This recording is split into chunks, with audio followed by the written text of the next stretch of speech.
Welcome to the Invisible Wheelchair Podcast. The Invisible Wheelchair Podcast was selected by FeedSpot as one of the top 10 obsessive-compulsive disorder podcasts. I'm Donald Grodoff, EFT tapping practitioner and OCD coach at FamilyOCD.com. On the Invisible Wheelchair Podcast, I focus on the hidden world of OCD and anxiety with interviews and information around this topic. My purpose is to bring about awareness of OCD, those who treat OCD, and of course, those who suffer with OCD. Obsessive-compulsive disorder is a treatable and manageable disorder. In my practice at FamilyOCD.com, I guide people through the process of ERP therapy and other alternative treatments. If you know of someone suffering with OCD, simply visit FamilyOCD.com. If you or someone you know suffers or has suffered and recovered from OCD and would like to get their story out, simply contact us through www.invisiblewheelchair.com. We want to talk to you and get your story out on the podcast. Know that the ideas and thoughts presented here are not necessarily those of Family OCD, Invisible Wheelchair Podcast, or Donald Grodoff. We also ask you to take just a few moments and leave comments at www.invisiblewheelchair.com. Those comments help us to know what the next topic should be, and we really want to hear from you. Now, let's get to that podcast.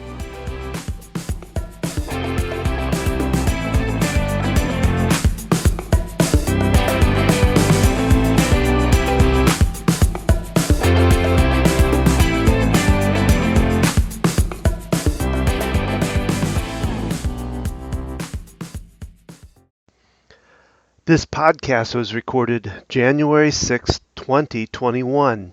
This is podcast number 52. I want to be positive, but maybe not. So today in this podcast, I want to talk about positive direction. And I have to give credit to where this comes from to my good friend, Bert Freeman.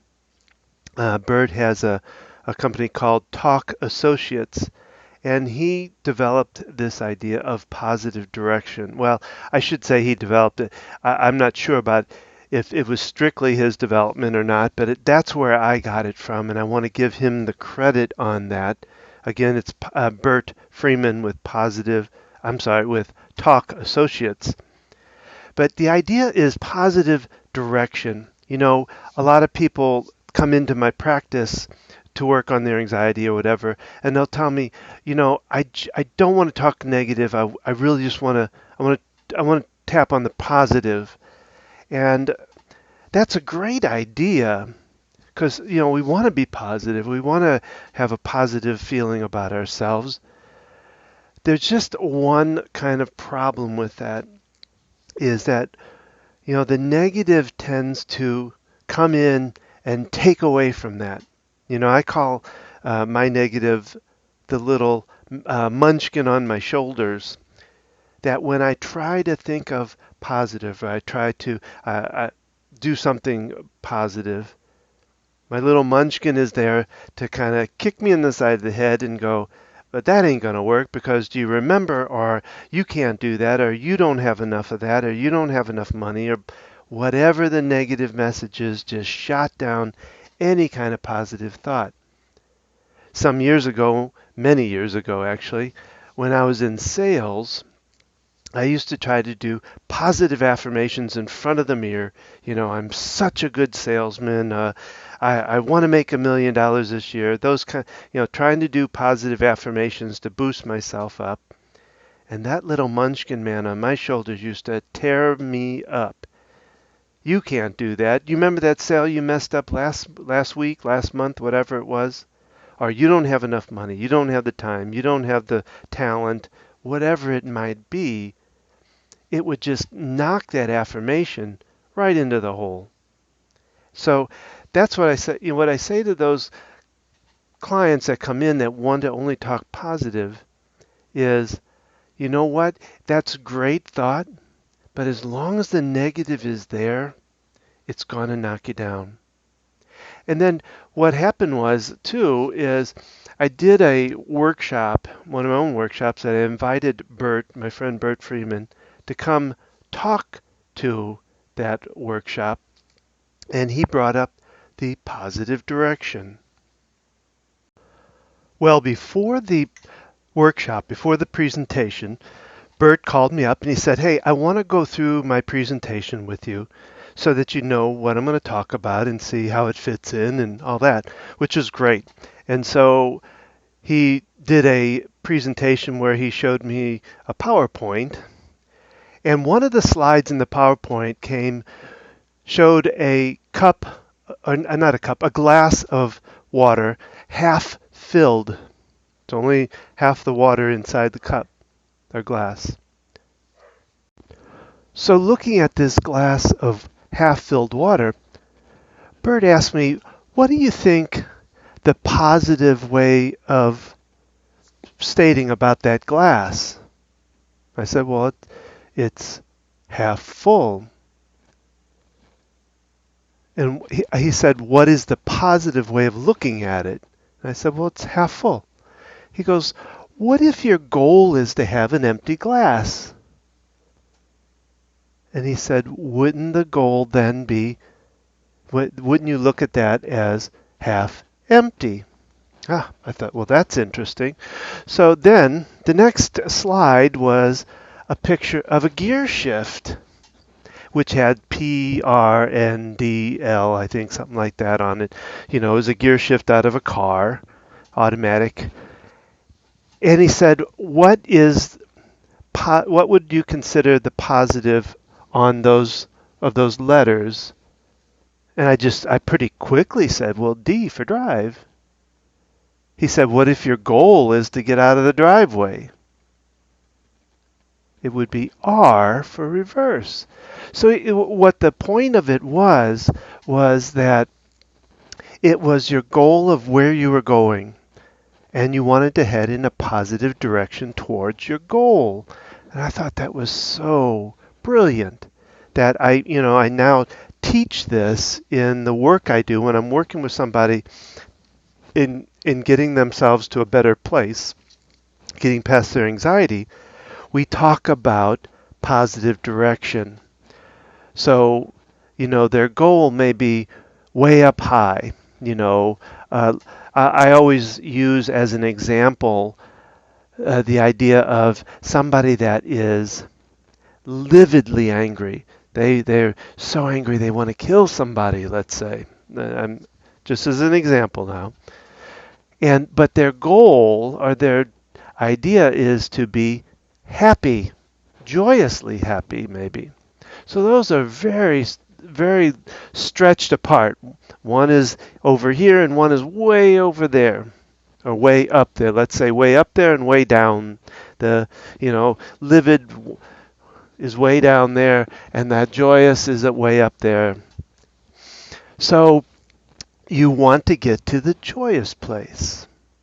And that cannot happen by one big felled swoop or one big felled leap from lividly angry to joyously happy for a couple of reasons. One is that it would be too big of a leap. The mind would be overwhelmed by that, overpowered by that. And so that the mind would shut down and it wouldn't accept it, wouldn't do it. It would just be too much. You wouldn't really handle it well in your mind. Second of all, what I found, and I'll tell it in this story, I was dealing with my mentor, the one that taught me the EFT. She's a master of it. And it was in session with her one time. We used to have sessions to kind of help me get through things. And I still work with another master now. But I was working with her, and it had been about the last 10 years of at that point, we had gone through some pretty major traumatic stuff, including the OCD, which is what this whole thing, this website is based on. And it was such a rough year. And I came into her just kind of almost whining and complaining about how bad of a year it was. I, and I said to her, I said, I just wish that I could go back to 10 years ago when everything was so, our family was in a, good, kind of a normal family. We didn't have all this anxiety and stuff going on. And she looked at me and she said, well, why would you want to do that? And I said, well, because it was a happy time. It was a better time. Our family was getting along, all of that kind of stuff. And she looked at me and she said, now, did you not learn a bunch of stuff in that 10-year period? And are you different than you were back then? I said, well, yeah, I did. I learned stuff, sure. And yeah, I'm a different person than I was back then. And did what you learn do good for you? Was it did you get benefit from it? Did you learn and grow from it? I said, well, yeah, I did. And she said, then why would you want to go back to 10 years ago and lose all of that? And it was like a light bulb moment for me to realize all the lessons that I learned. And actually at that point then I actually thanked my daughter at the time for being such a wonderful teacher to me. Because of what we went through and all that, I learned all the things that help me now with clients to be able to understand what they're going through with their anxiety, to know some of the problems that they might be having, and how they might be able to deal with it. So I learned so much from that that there would be no way that I could have leaped 10 years, that 10 years time, gone from where I was to what I'm doing now, and had the experience that necessary to do what I do, and the talent or whatever.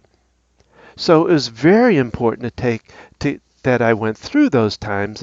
I wouldn't necessarily want to go through them again. It was really tough time, a lot of stuff. And you can hear my story in some of the podcasts that I've done.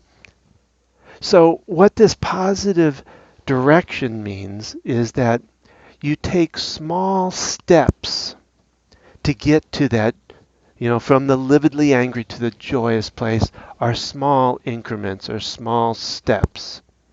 And why it's called positive direction is because if you think about it, if you look at each one of those, look down on each one of those steps. So for instance, with the lividly angry scenario, you might go from lividly angry to just angry. Might be a step. But if you looked on that step, looked down on it and you said, look at that anger, you'd go, well, that's not really positive. No, it's not. Yet, those steps are climbing you towards the direction that you want to go. So yeah, you don't leap from lividly angry to joyously happy. Yet, you can go from lividly angry to just angry, and that be a step in the right direction.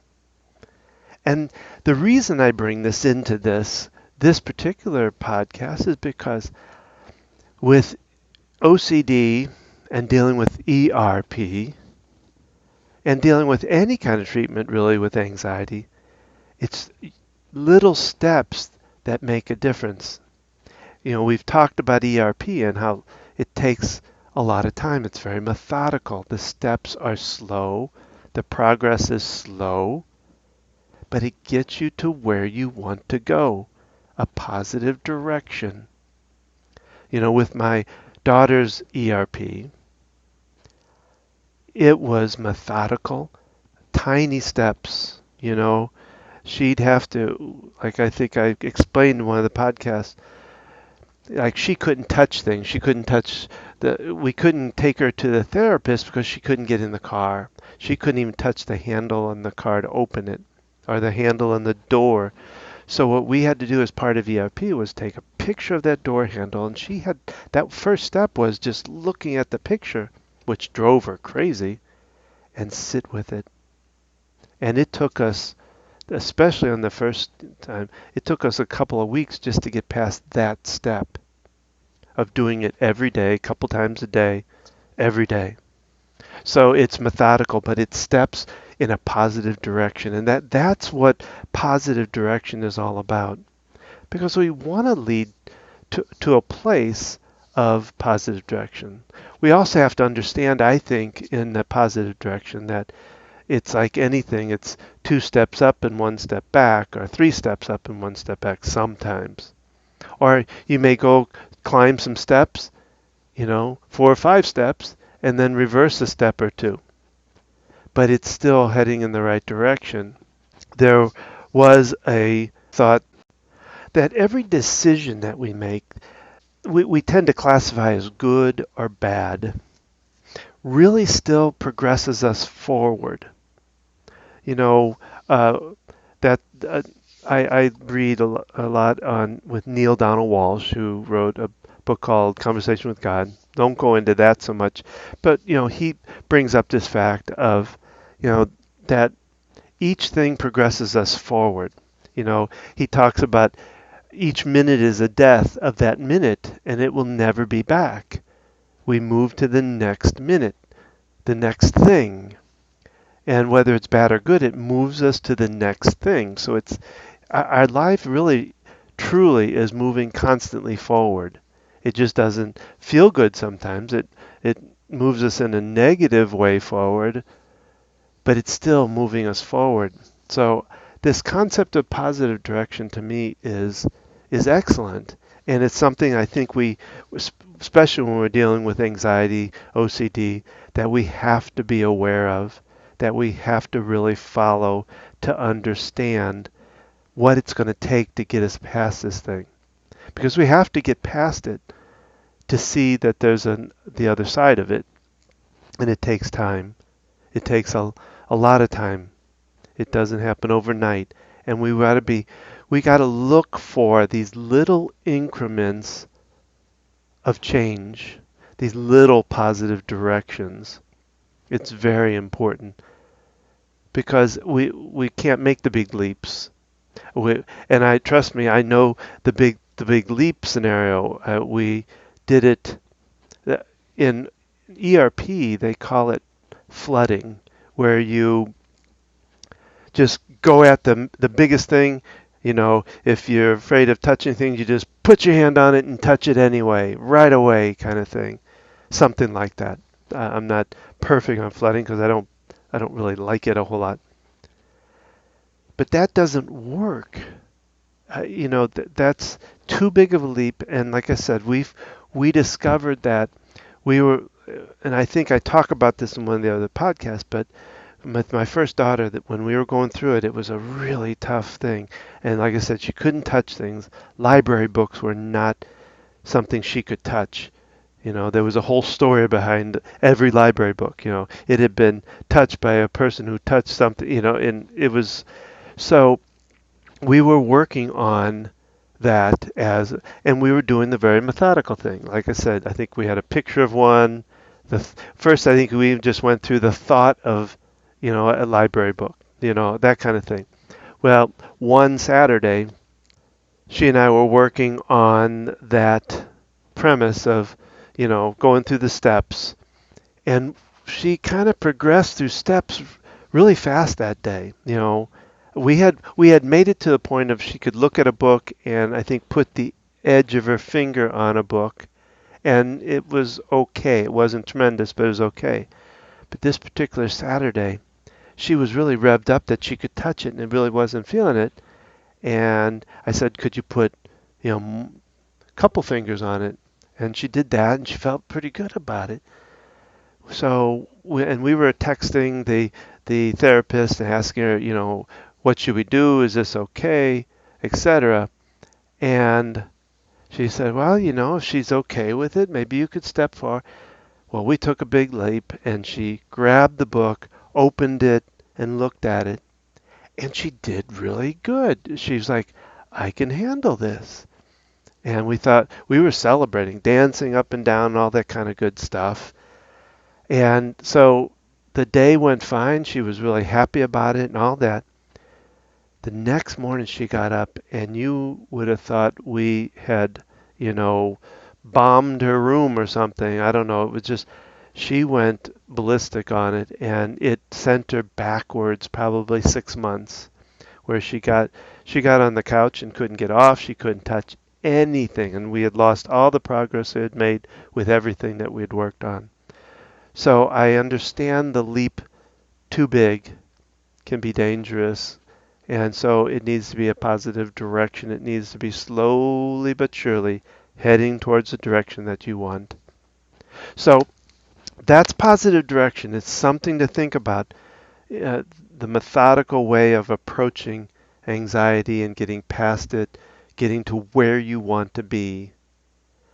Give yourself pats on the back. Celebrate the tiniest of little bit of progress that you can make with something, and it will get you further along, because then the next one could be slightly bigger, and eventually you're making some pretty good sized steps, but you're doing it because you're now used to doing it. So that's positive direction. Remember again my dear friend Bert Freeman with Talk Associates for giving me this and passing along something that has been so helpful for me and so much part of my business. So take care, work on that positive direction, and keep on going. Take care. This concludes this podcast. We really would appreciate your comments. Simply leave a comment at www.invisiblewheelchair.com. There, you're able to submit a comment that will help us determine future podcasts. If you or someone you know would like to be a guest on the podcast, please email don@invisiblewheelchair.com. Remember, there is a corresponding tapping recording for each of the podcasts, with the exception of the interview podcast. You can find these tapping recordings and archive past podcasts at www.invisiblewheelchair.com. Finally, there is relief for OCD, and we at FamilyOCD.com and FocusedHealthyFamily.com can help you find that relief. Again, you can contact us through those sites, FamilyOCD.com or FocusedHealthyFamily.com. You can also find us on Facebook at Invisible Wheelchair Podcast. You can find us on Twitter at InvisibleWheel1, that's the number 1, or at FamilyOCD. So thank you for listening. Keep tapping and transcending your life to new heights.